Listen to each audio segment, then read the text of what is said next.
या देवी सर्वभूतेषु शक्तिरूपेण संस्थिता या देवी सर्वभूतेषु भक्तिरूपेण संस्थिता या देवी सर्वभूतेषु यशरूपेण संस्थिता नमस्तस्यै नमस्तस्यै नमस्तस्यै नमो नमः.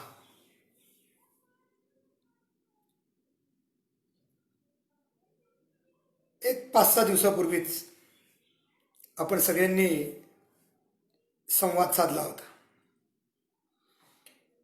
श्री शिवछत्रपती रायगडावरून आपल्या नेहमीच्या प्रथा परंपरेप्रमाणे पंढरीस आले.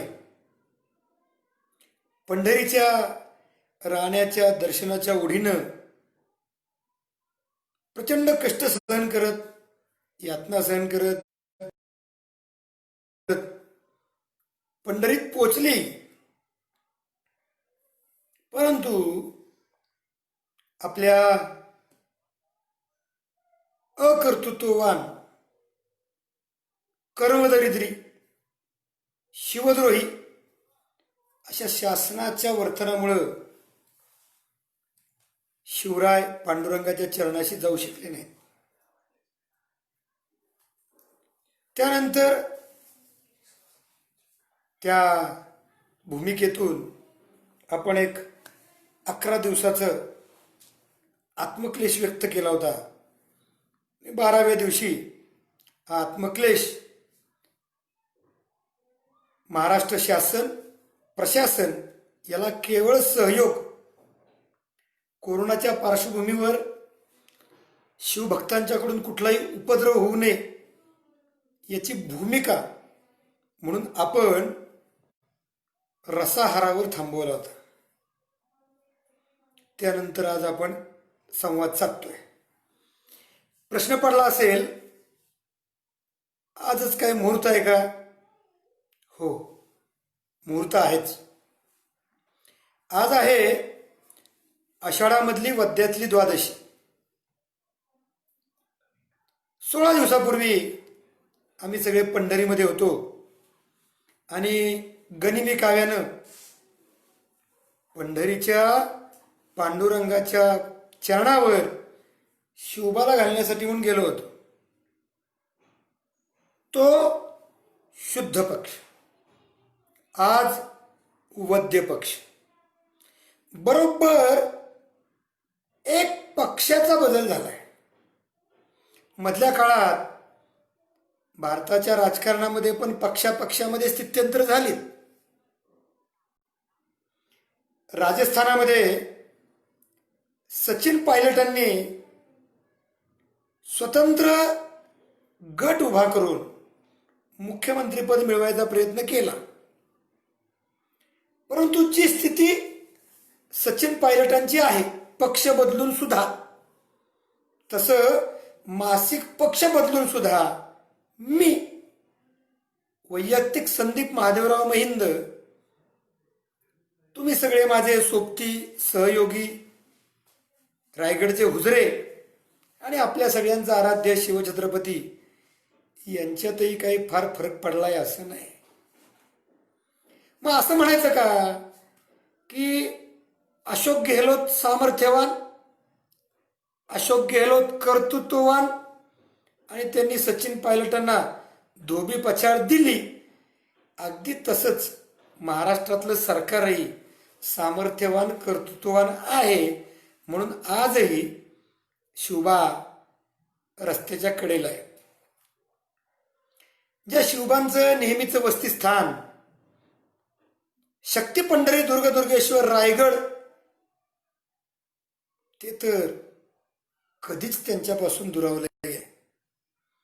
ज्येष्ठ वद्य चतुर्थीला दिनांक 9 जून 2020 ला शिवछत्रपती रायगडावरून निघाले. पंढरीच्या ओढीनं पांडुरंगाच्या चरणावर आपलं डोकं ठेवण्यासाठी म्हणून पंढरीत पोचले. पांडुरंगापर्यंत नाही जाता आलं. मला या ठिकाणी शिवबांच्या मध्ये काही अंशी चोखोबा दिसतात. संतश्रेष्ठ चोखोबा त्या राऊळाच्या भोवतीनं फिरत, झाडू मारत, स्वच्छता करत, पंढरी चकाचक ठेवत. पण जेव्हा जेव्हा चोखोबांनी पांडुरंगाच्या दर्शनाला जाण्याचा यत्न केला तेव्हा तत्कालीन रूढी, प्रथा, परंपरा यांनी त्यांना पाठीमागे खेचलं, पायरीच्या वर नाही जाऊ दिलं. आजही जुलमी सरकारच्या जुलमी प्रथा, त्यांनीच स्वतः तुघलकी पद्धतीने विकसित केलेल्या परंपरा याच्यामध्ये शिवबा जखडले गेलेत, नाही जाऊ शकले मंदिरात. पण एक गोष्ट मात्र पक्की आहे, ज्या चोखोबांना पंढरीच्या राण्याच्या मंदिरात प्रवेश नाकारला, पांडुरंगाचं दर्शनही घेता नाही आलं, हा आमचा विठुराया, विठू माऊली त्या चोखोबाच्या घरी ताकण्या खायला जायची. त्या चोखोबाच्या घरी दुपारचा नैवेद्य स्वीकारायला जायची.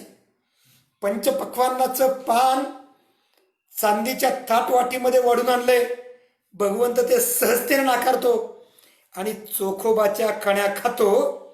तद्वत आमची भावना अशी आहे, पंढरपूरचा पांडुरंग त्या दिवशीच पंढरीतनं बाहेर पडला आणि शिवबा समवेत असा ना रायगड ना पंढरी 12 मावळातून वास करतोय.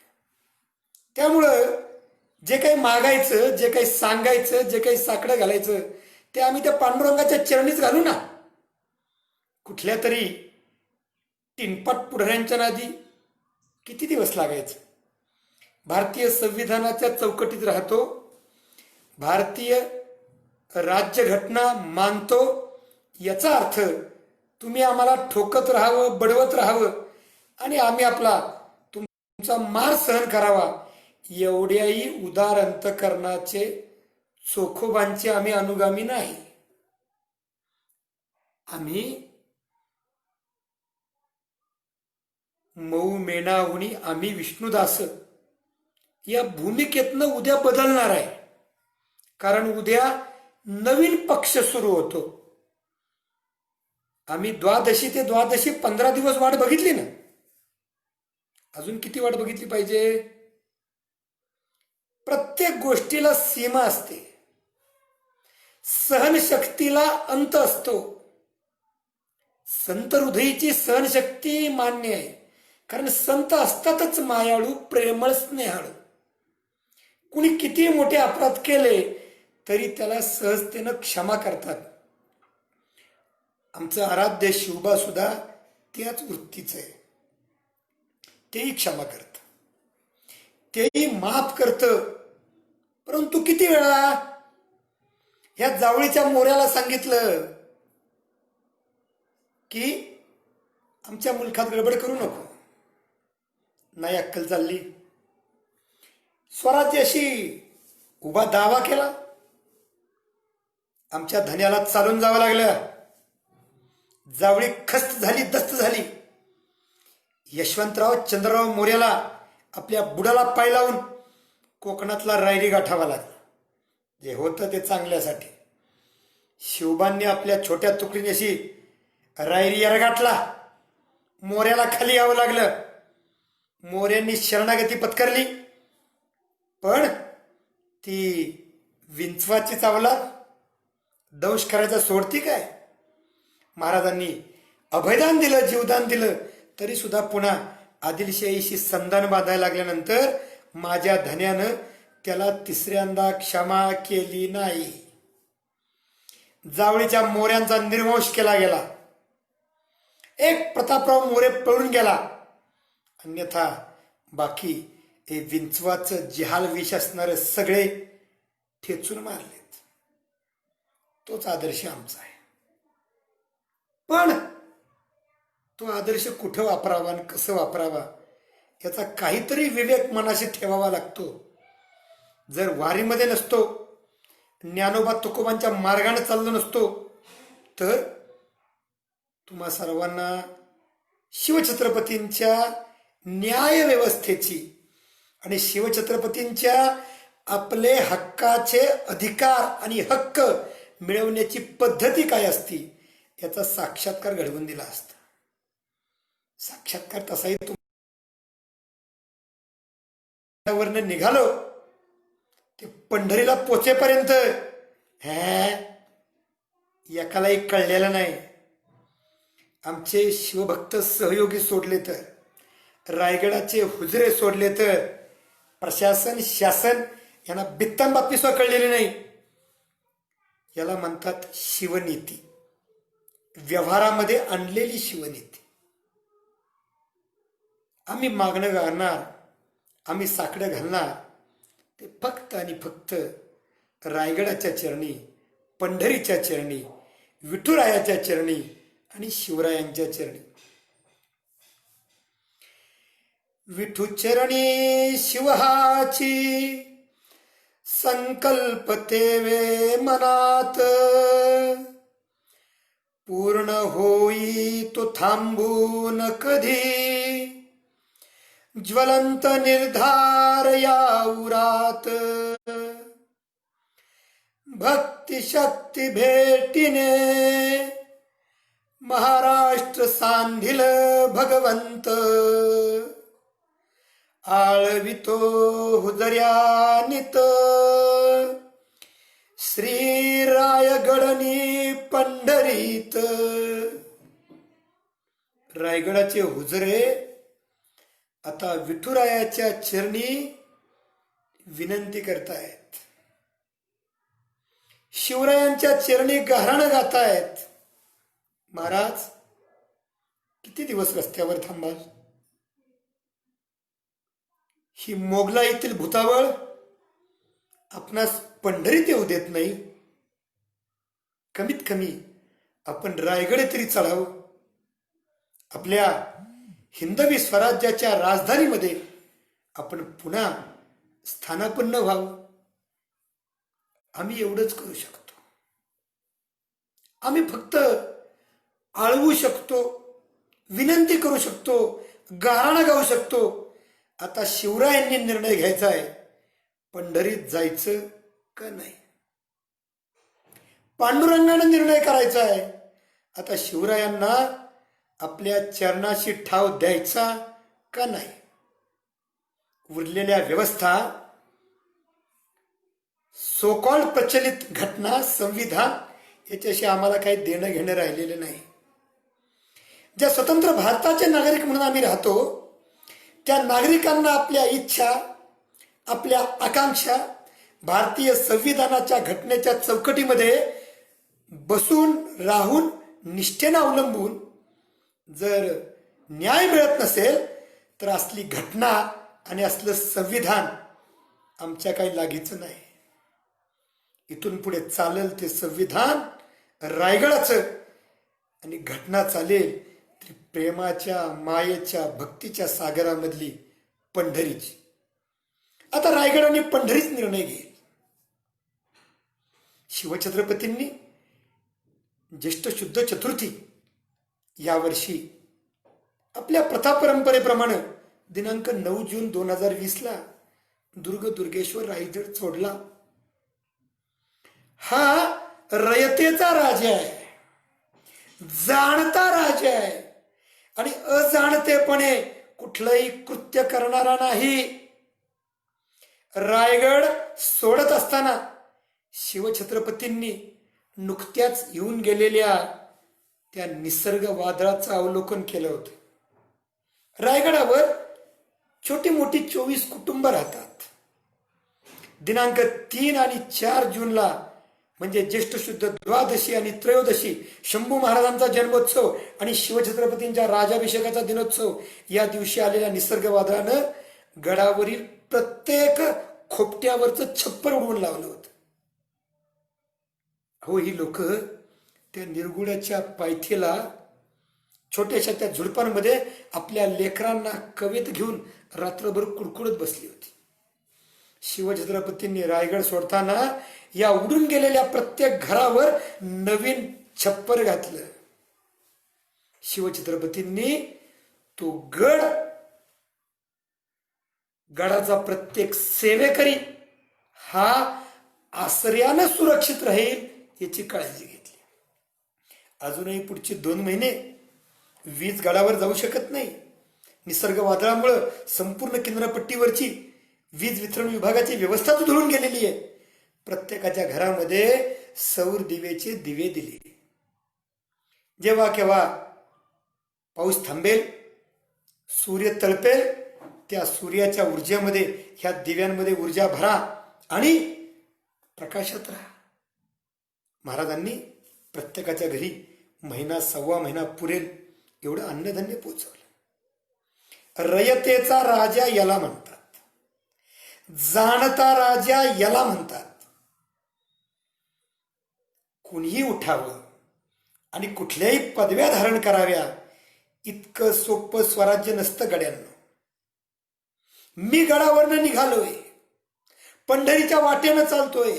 रोज सकाळ संध्याकाळ माझ्या नैवेद्यामध्ये बासुंदी येईल, खीर येईल, श्रीखंड येईल. मी पंचपक्वान्नाचं नैवेद्य स्वीकारेन. त्यावेळेला माझी रयत उघड्यावर असता कामा नये, माझी रयत अंधारामध्ये असता कामा नये, माझी रयत उपाशी असता कामा नये. याचा सारासार विचार करणारा हा माझा राजा त्या रयतेच्या डोक्यावर छप्पर टाकतो, प्रत्येकाच्या घरामध्ये प्रकाशाचा दिवा लावतो, प्रत्येकाच्या पोटाची चिंता करतो आणि मगच रायगडावरून पंढरीच्या दिशेनं मार्गस्थ होतो. आम्ही काय निमित्त मात्र पाय, पात्रता नसलेले, क्षमता योग्यता लायकी नसलेले, पण तरी सुद्धा त्या रायगडीच्या धन्यानं, उदार अंतःकरणानं आमचे हे गलिच्छ मलिन नालायक पाय सुद्धा स्वीकारले आणि त्या पायांच्या बळावर हा रायगडाचा धनी पंढरीत पोहोचला. मार्गामधले सगळे मुक्काम पूर्ण केले. कुठलाही मार्ग बदलला नाही, रचना बदलल्या नाहीत. प्रत्येक गावातला एक प्रमुख कार्यकर्ता जो गावाच्या वतीनं प्रातिनिधिक स्वरूपामध्ये शिवप्रभूंच्या दर्शन घेऊन गेला, शिवप्रभूंच्या चरणाशी आपली सेवा म्हणून नैवेद्य अर्पण करून गेला. दिनांक 29 मेला महाराष्ट्र सरकारनं पुण्याच्या विधान भवनामध्ये बैठक घेतली होती. मी त्या बैठकीत गेलो होतो. अपेक्षित नव्हतो, कुठल्याही यादीत नोंदीत नव्हतो. शिवछत्रपतींचा पालखी सोहळा आजही शासन दरबारी नोंदीत नाहीये. तरी सुद्धा ज्यांनी निरोप पोहोचवला ते मला आत नेऊ शकले नाहीत.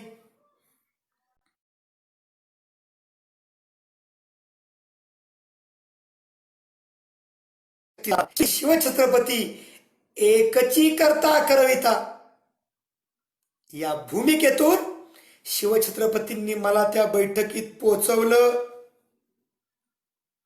उपमुख्यमंत्र्यांनी घेतलेली बैठक आहे. उपमुख्यमंत्र्यांची बैठक म्हणजे किती मोठा फौजफाटा असेल सुरक्षेचा.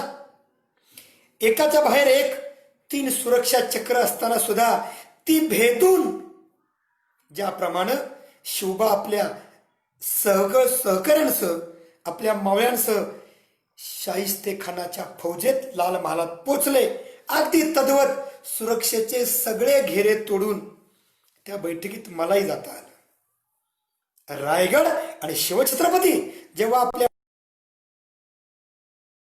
शकत नाही, आपल्याला कुणी रोखू शकत नाही, कुणी कितीही आकांतांडव केलं, योजना आखल्या, तरी सुद्धा आपली वाट रोखायचं सामर्थ्य कुणामध्ये असत नाही. त्या बैठकीमध्ये शिवछत्रपतींच्या पालखी सोहळ्याचा निर्णय होणारच नव्हता. कारण माननीय उपमुख्यमंत्र्यांनी घोषणा केली होती की या बैठकीत फक्त ज्ञानोबा तुकोबा शिवरायांच्या पालखी सोहळ्यासह बाकी ज्या काही पालख्या आहेत त्या सगळ्यांचा निर्णय त्या त्या जिल्ह्याचे जिल्हाधिकारी घेतील. आपला मार्गच खुंटला होता. शेवटी सगळ्या वारकऱ्यांच्या वतीनं प्रथा आणि परंपरा टिकवण्यासाठी मी त्या आखाड्यामध्ये उतरलो. माऊलींच्या सोहळ्यातून राजाभाऊ चोपदार, तुकोबांच्या सोहळ्यातून माणिकबुवा मोरे आणि शिवरायांच्या पालखी सोहळ्याचा एक अत्यंत तुच्छ प्रतिनिधी म्हणून मी, अशा तिघांनीच पालखीच्या परंपरा आणि प्रथा जपण्याचा आग्रह धरला. आपापल्या संतांच्या समाधीस्थानापासून ते पंढरपूरपर्यंत पायी जावं. आपल्या प्रथा परंपरा टिकवण्यासाठी आधी कल्पना राजाभाऊंची 400ची, मग 100, मग 30, तुकोबांच्या 16ची 40, 20, आपण तर 5 वर्ष थांबवतो 28 मार्च पासून. त्याला माननीय उपमुख्यमंत्र्यांनी सांगितलं, जर कुणाच्याही पादुका रस्त्यावर आल्या तर कायदा आणि सुव्यवस्था बिघडेल आणि कोरोनाचा प्रसार होईल.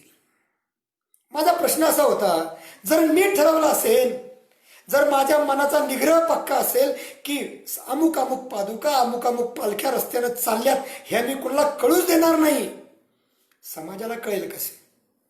समाजाला काय आकाशातनं ब्रह्मदेव सांगणार होता का? नारा देऊन त्यांच्या कानामध्ये गुपचूप काही कानगोष्टी करणार होता?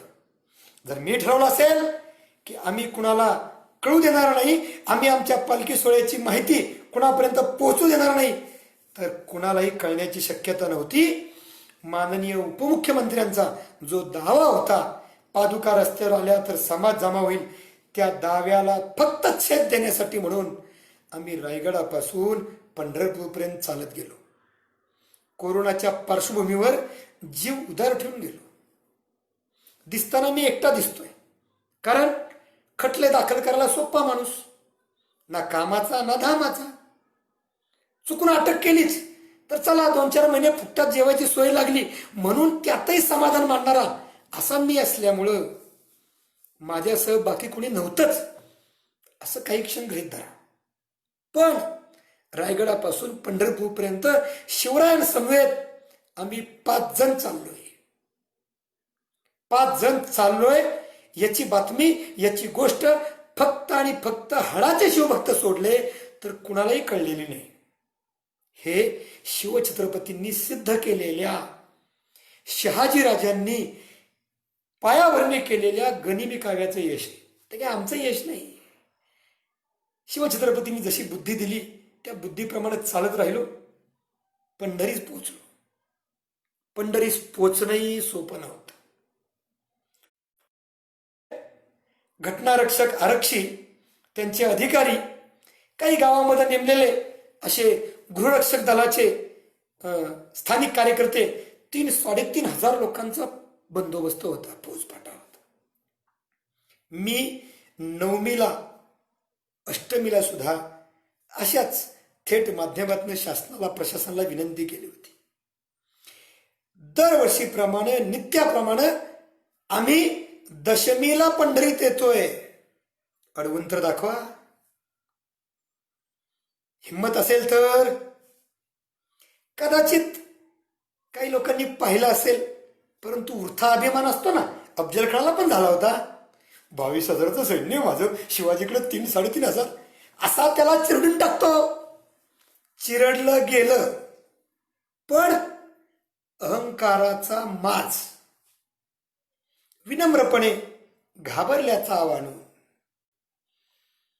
अफजलखानाला शरण जाण्याचं ज्यांनी एक छान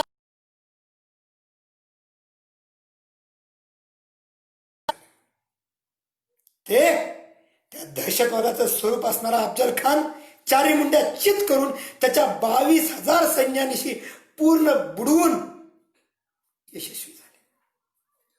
इथेही 3,500 आरक्षी असले तरी ते तुमचे आमचे बांधव होते.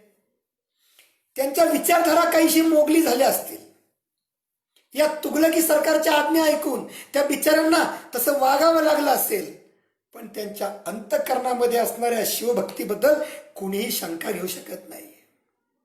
2 ठिकाणी तर मीच पोलिसांना सामने गेलो होतो. कुठे चाललायस बाबा? दादा पंढरीत. परवानगी नाही तुम्हाला.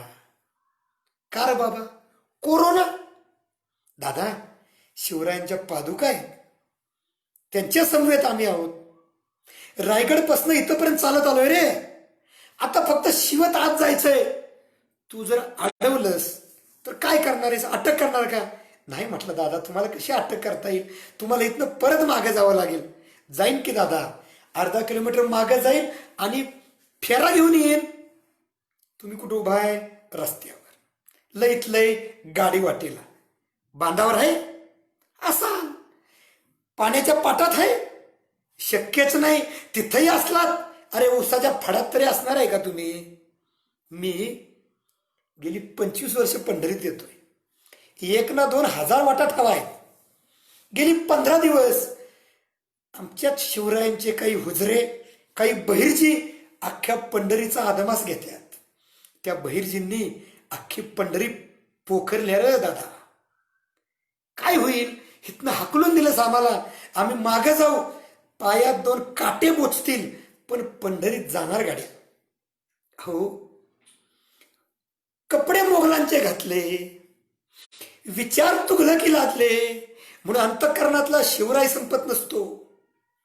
अशा आरक्षणी सुद्धा वाट रिकामी करून दिली. शिवबा पंढरीत पोचले. काही ठिकाणी आपल्याच मावळ्यांचं सहकार्य घेऊन, काही ठिकाणी तुघलकांच्या मोगलांच्या फौजेत नाईलाजानं गेलेल्या मावळ्यांचं सहकार्य घेऊन 3,500-4 हजार लोकांनी येरगाटलं. पंढरीच्या राण्याला, शिवबाला पंढरपुरात घ्यावं लागलं. पंढरपुरात आमचा वेळ नाही गेला. पंढरपुरात नुकसान सुद्धा नाही झालं. गेली 5-6 वर्ष शिवबा रायगडवरनं पंढरीला जातात, पण पांडुरंगाच्या सानिध्यात, त्या पंढरीच्या प्रेमाच्या श्रद्धेच्या वातावरणात ज्ञानेश्वरीचं गाथ्याचं पारायण नाही करता आलं. यावर्षी मात्र ज्ञानेश्वरीचं पारायण संपूर्ण, तुकोबांच्या गाथ्याचं पारायण तेही संपूर्ण, आणि त्याचं पारणं सुद्धा आम्ही द्वादशीच्या दिवशी त्याच पंढरीत फेडलं. शिवछत्रपतींच्या समोर महानैवेद्याचं चांदीचं ताट, त्याच्यामध्ये आमरस, त्याच्यामध्ये लापशी, त्याच्यामध्ये शिरा, खीर, असं ते पंचपक्वानांनी भरलेलं पारण्याचं प्रसादाचं ताट, नैवेद्याचं ताट शिवछत्रपतींनी स्वीकारलं, आणि मगच ते पंढरीच्या राण्याच्या दर्शनाला गेले. तुम्हाला गड्यांनो एक गोष्ट ठाऊक नाही, आतली खबर तुम्हाला सांगतो. खरं तर सगळे संत हे पांडुरंगाच्या भेटीला जातात गोपाळकाल्याच्या दिवशी, पौर्णिमेच्या दिवशी मार्गस्थ होताना. ही वैकुंठवासी विवेकानंद दादा वासकर यांनी, ते ज्यावेळेला मंदिर समितीचे अधिकारी होते, त्यावेळेला घालून दिलेली शिस्त. संत पांडुरंगाच्या भेटीला जातात. त्याच्या आधीची पद्धती कशी होती? ऐका पंढरीचे महिमान, राहुळे तितुकी समान, तृणपाषाण मृत्युका पांडुरंग जाण. पंढरपूर मधलं प्रत्येक मंदिर, प्रत्येक राऊळ हेच पांडुरंगाचं आहे. नवे नवे पंढरपुरातलं गवत, दगड, माती, खडे सुद्धा पांडुरंग आहेत, विठ्ठलमय आहेत. आमचा हाडाचा वारकरी बारीत नाही उभा राहत. तो कळसाकडे पाहतो, खालची माती आपल्या कपाळाला लावतो, रामकृष्णारी म्हणतो, घराची वाट धरतो. वारी पोचली. आतापर्यंत संत सुद्धा तसेच करत. पण परतीच्या प्रवासामध्ये संत आणि आराध्याची भेट झाली.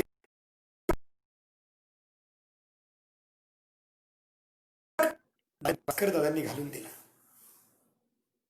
आम्ही सुद्धा त्या दंडकाचे पायी व्हायचा यत्न करणारे, आटापिटा करणारे.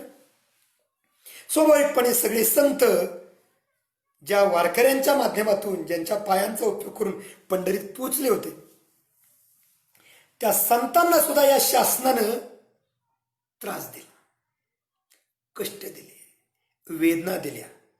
कशा ठाऊक आहेत? हो, एकादशीच्या दिवशी विठ्ठल रुक्मिणी मंदिर समिती आणि महाराष्ट्र शासनाने घोषणा केली, जरी 9 पालख्यांचे प्रत्येकी 20 असे वारकरी आले असले तरी सुद्धा एका पालखीतून आम्ही फक्त 5 जणांनाच दर्शन घेऊ देणार. लाजा वाटत नाहीत का हो? 15-20 लाखांचे प्रतिनिधी म्हणून अवघे 180 वारकरी पंढरीत आलेत. अरे काय तो सोहळा असायचा पंढरी मधला, काय ती नगर प्रदक्षिणा, काय त्याचा वैभव, डोळे दिपायचे. इथं पुढे मागे काही शिस्त नाही, पद्धती नाही. तुम्हाला दाखवीत काही पादुकांच्या नगर प्रदक्षिणा. आणखीन आपल्याला बोलायचंय 15-20 दिवस. हो, लाजीरवाण्या पद्धतीनं ह्या नरप्रश्न व्हायच्या. आम्हाला सुद्धा पुढे 2 पताका, मग टाळ, मग विणा, मग पखवाज, त्याच्या मागे पादुका, त्याच्या मागे बाकी सगळे अशा रचनेमध्ये चालू नाही दिलं व यांनी. आणि नाही ते नाही म्हणे एका पालखीतले फक्त 5च जण जाणार. 180 जरी आलेले असले तरी सुद्धा दर्शन फक्त 45 जणांनी घ्यायचं. आलेल्या पालखी सोहळ्यांची स्थिती काय झाली असेल. माऊलींचा सोहळा 4.5-5 लाखाचा, तुकोबांचा सोहळा 3.5 बशे 20 निवडलेत, बाजूला केलेत. आणि त्या 20 मधले सुद्धा आता फक्त 5च, म्हणजे उरलेल्या 15 जणांच्या मारामाऱ्या लावायच्या.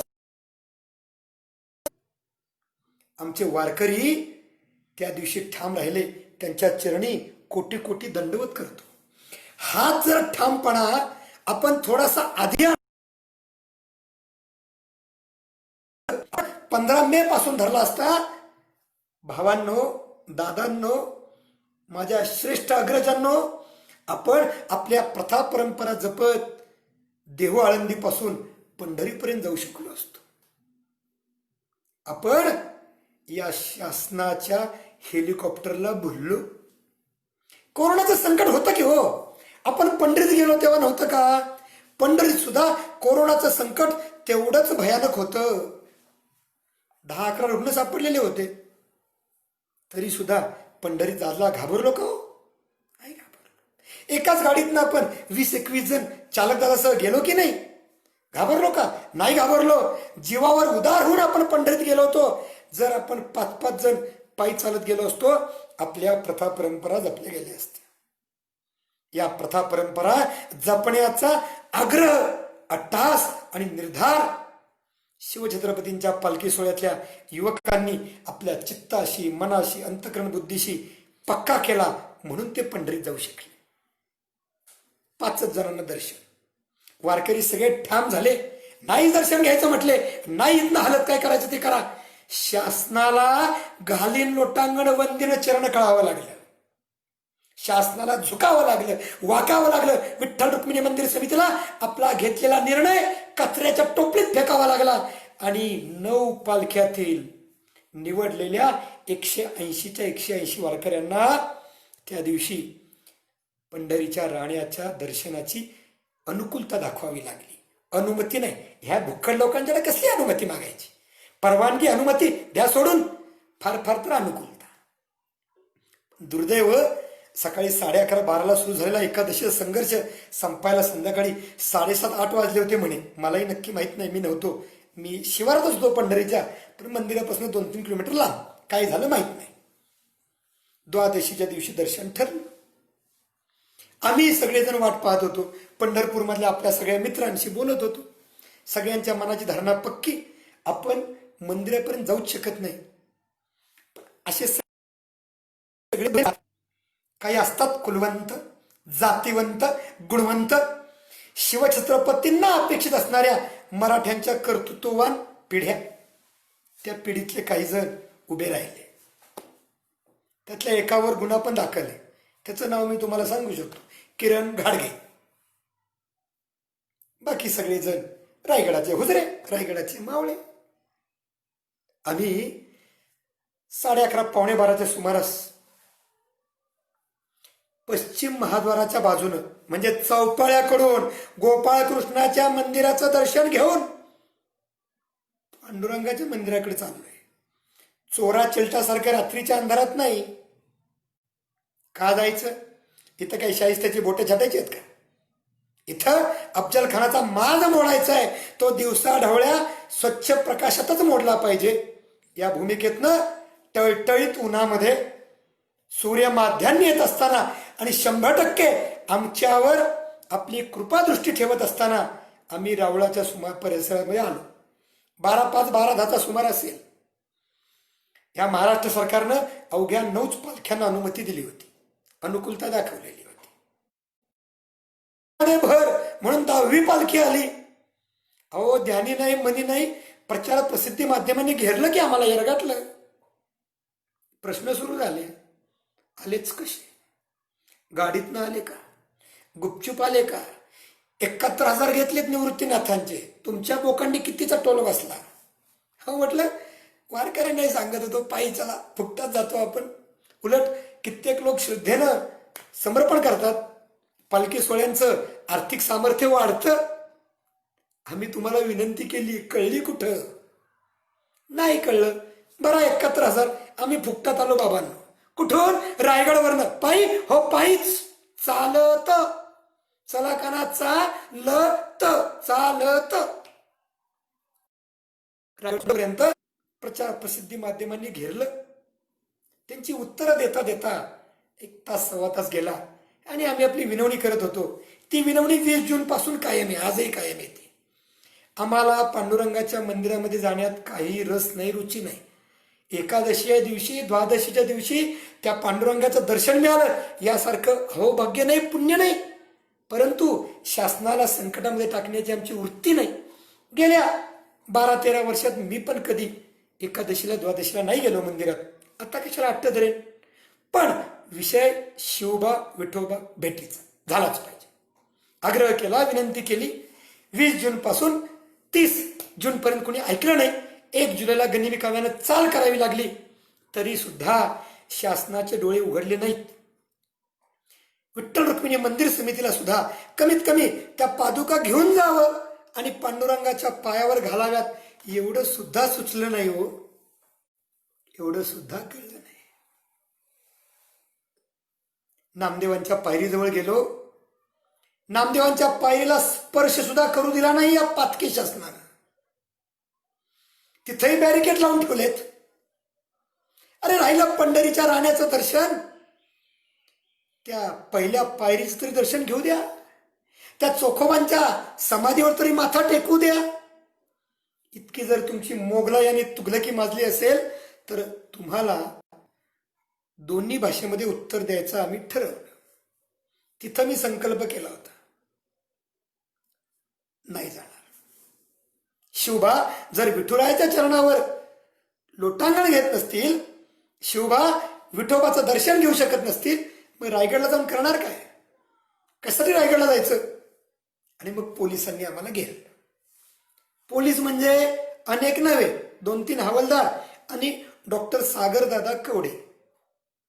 सागरदादाच ना? हो, तेच. सच्शील माणूस, खूप चांगला माणूस. प्रेमानं त्यांनी विनंती केली की किती वेळ तुम्ही थांबणार इथे? आम्ही विठ्ठल रुक्मिणी मंदिर समितीशी बोलतो, शासनाशी बोलतो, आपण चला जरा विश्रांती घ्या. मी आपलं गमतीने विचारलं, विश्रांती कुठे? चौकीत? तुरुंगात? नाही म्हटलं, आपण वारकरी आहात, अटक कशी करवणार? गणवेशाच्या आतही असतो माणुसकीचा झरा, पोलिसातील माणूस तुम्ही जाणून घ्यावं जरा. मला अनुभूती आला पंढरी. आम्हाला घेऊन गेले आगरी समाजाच्या धर्मशाळेत. 2 तासामध्ये बसवून ठेवलं. अजून एक दत्तात्रयजी पाटील होते, तेही DYSP उपविभागीय अधिकारी, सागरदादाही उपविभागीय अधिकारी, दोन्ही बाजूला 2 जय विजयासारखे बसलेले. शिवबा आगरी समाजा धर्मशाळेच्या विठोबाच्या चरणाशी खूप प्रयत्न त्यांनी केले असतील. किरणदादा घाडगेंनी सुद्धा बऱ्याच आमदारांशी, गृहमंत्र्यांशी, पालकमंत्र्यांशी बोलण्याचा प्रयत्न केला. पण मित्रांनो, खूप उशीर झाला होता. 28 मार्च पासून संघर्ष चालला होता. तेव्हापासून जर या मंत्र्यांनी, आमदारांनी साथ दिली असती तर 29 मेच्या बैठकीत निश्चित केलेल्या 7 पालख्यांमध्ये 2 पालख्यांची भर पडली. 7च्या 9 झाल्या, तशा 10वीही पालखी येऊ शकली असती. जर भक्ती परंपरेतल्या 7 आल्यात, त्याच्यामध्ये भर पडून 9 झाल्यात, तर शक्ती परंपरेतली 1 वाढायला काहीच अडचण नव्हती. पण बूंद से गई वो हौद से नहीं आती. देर से आये दुरुस्त आये, प्रत्येक वेळेला सत्य नसतं. उशीर झाला आणि त्या दिवशी शिवबा रावळात नाही जाऊ शकले. प्रशासनातल्या अधिकाऱ्यांनी विनंती केली, आपल्याला डिटेन केलं जाते, आपल्याला जिल्हा सीमापार करायचं. शिवरायांना सुद्धा हो म्हटले, पादुकांसह जावं लागेल. पंढरीतून आषाढ शुद्ध द्वादशीला दिनांक 2 जुलै 2020 मंगळवारचा दिवस, संदीप महादेवराव महिंद किंवा योगेश उत्तमराव महिंद अशा 2 शिवभक्तांना हाकललेला नाहीये, शिवछत्रपतींना हाकललेला आहे. पंढरीमध्ये शिवकाळामध्ये आदिलशाहीचं आधिपत्य होतं. शिवछत्रपतींनी ध्येय ठेवल्यानंतर शंभूराजांच्या काळामध्ये ते मोगलाईमध्ये गेलं. औरंगजेबाचं त्या ठिकाणी राज्य आलं. पंढरी शिवशंभू काळामध्ये स्वराज्यात नव्हतीच. म्हणून कदाचित शिवरायांना पंढरीत जागा नसावी. ह्या महाराष्ट्राचं भक्ती क्षेत्रातलं आराध्य दैवत भगवान श्री पांडुरंग आणि शक्ती क्षेत्रातलं आराध्य श्री शिवछत्रपती अशा दोन आराध्यांची भेट वर्तमानातल्या पंढरीत होऊ शकत नसेल तर आजही पंढरी मोगलाईतच आहे का असं आम्ही मानायचं का? जर ती मोगलाईत नसेल, स्वतंत्र भारताच्या संविधानाचं घटनेचं राज्य असेल तर आम्ही नियम मोडले, या देहानं या शरीरानं नियम मोडले, त्यांच्यावर गुन्हे दाखल करा की. ते तुम्ही केलेत. पण शिवछत्रपतींचा दोष काय होता? शिवछत्रपती जर गेले असते आणि रावळात जाऊन दर्शन घेऊन आले असते, तुमच्या नोकऱ्या जाणार होत्या? तुमची मंत्रीपद जाणार होती का? तुमचा तख्ता पलट सत्ताच परिवर्तन होणार होतं? यातलं काहीच होणार नव्हतं. तरी सुद्धा शिवछत्रपतींना केवळ पंढरपुरातून नव्हे, सोलापूर जिल्ह्याच्या सीमेतून हाकलून लावण्याचं पाप तुम्ही केलंय. हाकलून लावण्याचं अधोरेखित करा. मराठीत त्याला अंडरलाईन असं म्हणतात. पोलिसांनी त्यांच्या गाडीमध्ये बसून आम्हाला सोलापूर जिल्ह्याच्या सीमा पार केलं. त्यांचं प्रेम, त्यांचं वात्सल्य मी जाणतो. हाडाचा वारकरी आहे, गळ्यात माळ आहे, एकादशीच्या दिवशी आलेला आहे. एकादशीला त्याने उपवास केलेला आहे. द्वादशीच्या दिवशी जर त्याने आपला एकादशीचं पारणं नाही फेडलं तर एकादशीचं पुण्य मिळणार नाही, हेही पोलिसांनाच वाटलं. त्यांनी माझं स्टेटमेंट घ्यायचं होतं, गुन्हे दाखल करायचे होते, म्हणून उपविभागीय अधिकारी DYSP अकलूज इथं नेतल्यानंतर आम्हाला आधी प्रेमानं जीव घातलं. अत्यंत मायेनं, श्रद्धेनं जेवाय घातलं. निंबाळकर साहेब होते, कामतकर साहेब होते, कदम अण्णा होते. अतिशय प्रेमाची माणसं सगळी. ही योजना त्यांच्या अधिकाऱ्यांनी जरी केली असली तरी अत्यंत प्रेमानं, श्रद्धेनं या सगळ्या निंबाळकरांनी, कामतकरांनी, कदम अण्णांनी ती क्रियान्वित केली. नाही विसरू शकत. पण आमचा उपवास सोडवला म्हणून, प्रेमानं मायेनं 2-3 मिष्टान्न खायला घातली म्हणून शिवछत्रपतींना सोलापूर जिल्ह्यातनं हाकलून लावलंय. सत्य बदलेल का? नाही बदलणार. गेली 16 दिवस हाच एक अट्टहास चाललाय. रायगडाच्या हुजऱ्यांचा, 12 मावळातल्या सामान्य मावळ्यांचा. कोरोनाच्या पार्श्वभूमीवर आपण कुठलं आंदोलन नाही केलं. मनामध्ये आणलं असतं तर महाराष्ट्रही भडकवता आला असतं, पेटवता आला असतं. पेटवायला लागतंय काय हो?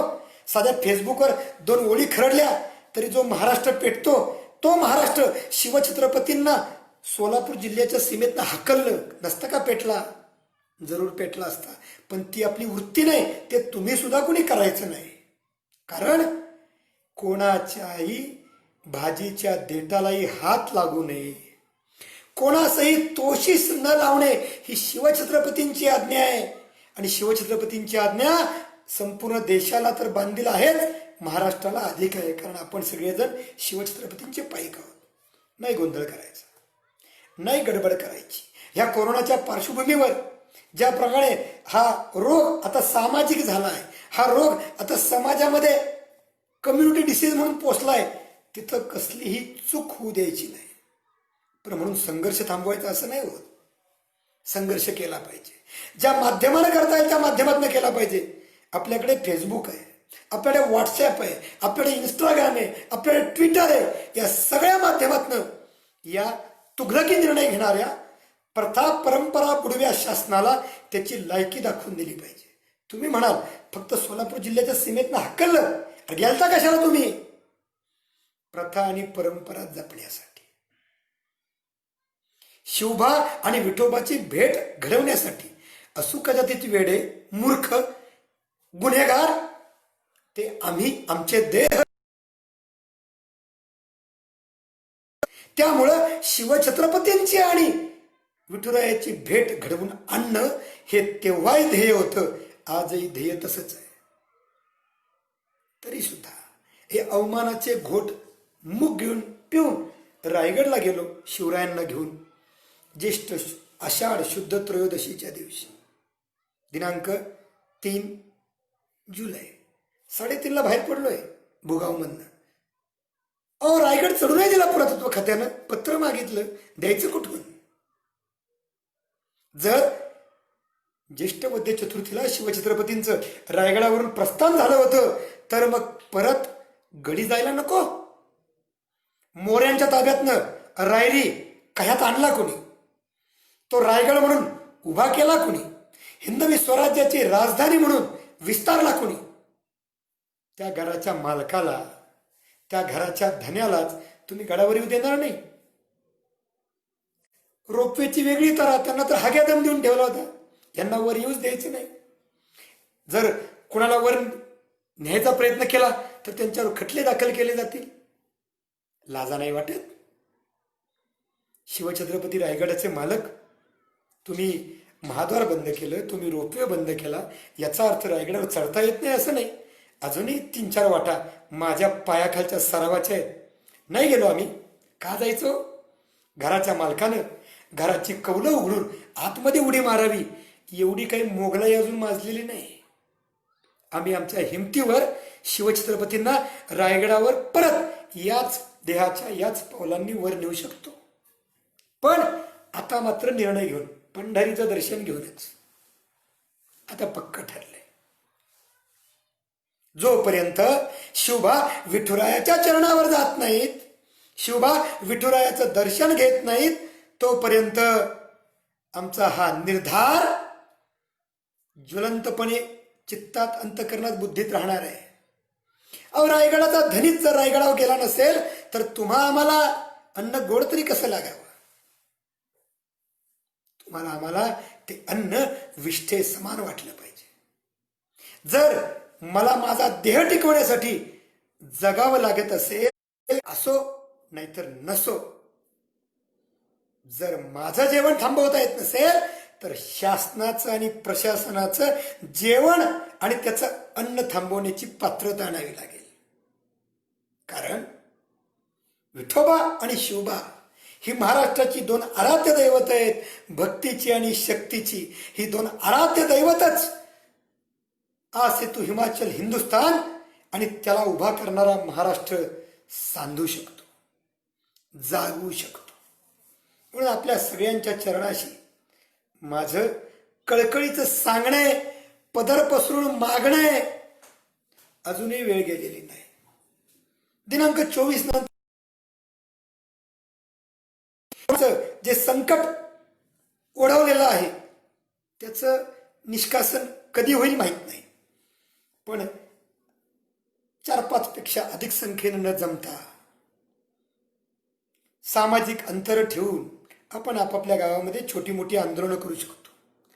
ती आंदोलनं करून शिवबा विठोबाची भेट होऊन महाराज रायगडी परत पोचले पाहिजेत अशी निवेदनं आपण तहसीलदारांना, प्रांतांना, जिल्हाधिकाऱ्यांना देऊ शकतो.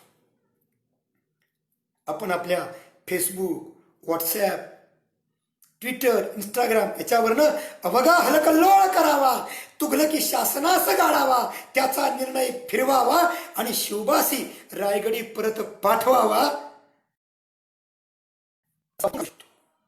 असा आदेश करू शकतो. गड्यांनो, गाव करील ते राव काय करील अशी म्हण आहे. मी एकांडा जीव, एकांडा शिलेदार नाही लढू शकत. माझ्याबरोबर उपवास करायला या 12 मुळातले कित्येक जण तयार होते. पण कोरोनाच्या पार्श्वभूमीवर आपल्या देहाची प्रतिकार शक्ती कमी करून किती जणांचा जीव संकटात टाकायचा? फुकट जीव कुठलाही व्यर्थ जाऊ नये, माझाही जाऊ नये. म्हणून दिनांक 12 पासून, मागच्या रविवारपासून मी पण रसाहार घेतोय. मी लिंबू सरबत पितोय, फळांचा रस पितोय, देह तगवण्यासाठी, देह जगवण्यासाठी. पण मला जर माझ्या उपवासाचं पारणं फेडायचं असेल तर ते रायगडावर आपल्या सगळ्या कामाचं नेतृत्व, आपल्या सगळ्या कामाचं आराध्य, आपल्या सगळ्या कामाचं शक्तिस्थान जे आहे त्या ठिकाणी फेडावं लागेल. आणि त्यासाठी एकट्या माझा संघर्ष उपयोगाचा नाही. तुमच्या सर्वांच्या संघर्षाची, तुमच्या सगळ्यांच्या बुद्धीची, कल्पकतेची धार या सगळ्या संकल्पाला आवश्यक आहे. म्हणून मी आपल्यासाठी पण त्या रायगडाच्या चरणी, त्या पंढरीच्या चरणी साकडं घालतोय, घराणं घालतोय. मागच्या द्वादशीला आम्ही शिवछत्रपतींना रावळाच्या परिसरामध्ये नामदेव पायरीच्या परिघात तरी नेऊ शकलो. या द्वादशीला आपण सगळेजण मिळून संकल्प करूयात, शिवछत्रपतींना पुन्हा पंढरीस नेण्याचा आणि पांडुरंगाच्या चरणावर घालण्याचा. जर तुम्हा आम्हा सगळ्या उजऱ्यांनी ठरवलं, तुम्हा आम्हा सगळ्या शिवशंभू भक्तांनी ठरवलं, तर सत्य संकल्पाचा दाता नारायण या भूमिकेतनं भगवंत तुमच्या आमच्या साथीला सहाय्य करायला, मदत करायला येणारच आहे. अरे हुजऱ्यांनी ठरवलंय, भगवंतच करणार आहे, भगवंतच करणार आहे. कारण हुजऱ्यांनी ठरवलंय. एकदा आम्ही ठरवलं की ते करतोच, आणि एकदा आम्ही करायचं ठरवलं की त्याला भगवंत आपलं पूर्ण सामर्थ्य, ताकद पाठीमागे लावतो.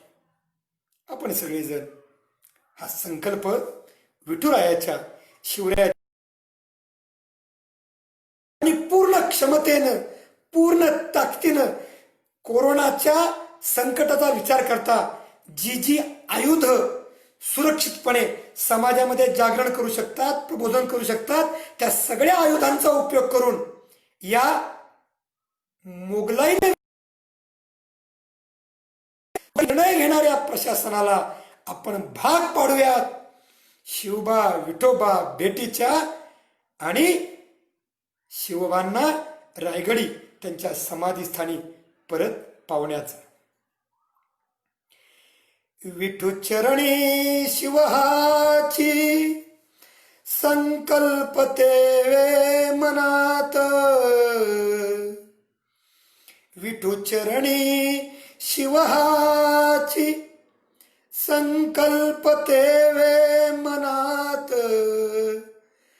पूर्ण होई तो थांबून कधी, ज्वलंत निर्धार या उरात, भक्ती शक्ती भेटीने महाराष्ट्र सांधिल भगवंत,